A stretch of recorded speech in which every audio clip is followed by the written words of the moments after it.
এক গ্রামে সোমনাথ নামে এক কিশোর ছিল। তার ধারণা ছিল যত বেশি বই মুখস্থ করা যাবে মানুষ তত বড় জ্ঞানী হবে।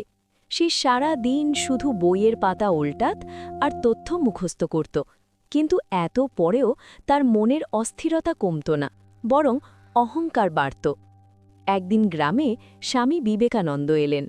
সোমনাথ তার জ্ঞানের বহর দেখাতে স্বামীজির কাছে গিয়ে এক নিঃশ্বাসে কয়েক ডর্জন কঠিন সংস্কৃত শ্লোক আর বিদেশের ইতিহাসের সাল তারিখ শুনিয়ে দিল।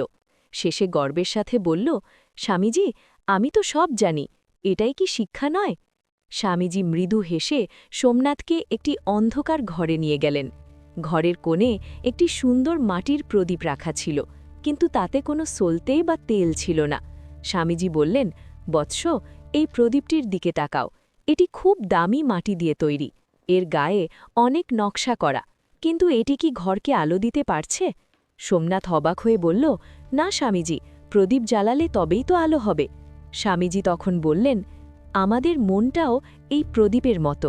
তুমি বাইরে থেকে বইয়ের পর বই মুখস্থ করে তথ্যের স্তূপ জমা করছ, সেটা হলো প্রদীপের বাইরের নকশা মাত্র, কিন্তু প্রকৃত শিক্ষা হল সেই আগুন যা তোমার ভেতরের পূর্ণতাকে জাগিয়ে তোলে। শিক্ষা মানে তথ্য জ্ঞালা নয়, বরং নিজের ভেতরের শক্তি ও পবিত্রতাকে চিনে নিয়ে নিজেকে আলোকিত করা। সোমনাথ বুঝতে পারল যে শুধু তথ্য জমানো পাণ্ডিত্য হতে পারে, কিন্তু প্রকৃত মানুষ হতে গেলে সেই জ্ঞানকে চরিত্রে প্রয়োগ করতে হয়। সে সেদিন থেকে কেবল পড়ার জন্য না পড়ে নিজেকে জানার জন্য শিক্ষা গ্রহণ শুরু করল। গল্পের মূল শিক্ষা। এই গল্পের মূল বার্তা স্বামীজির সেই বিখ্যাত দর্শনের ওপর দাঁড়িয়ে। প্রথম, তথ্য বনাম রূপান্তর। শিক্ষা কেবল মস্তিষ্কে তথ্যের বোঝা বাড়ানো নয়, বরং এটি হল এমন এক প্রক্রিয়া যা মানুষের চরিত্রের পরিবর্তন ঘটায়। দ্বিতীয়, অন্তর্নিহিত শক্তি।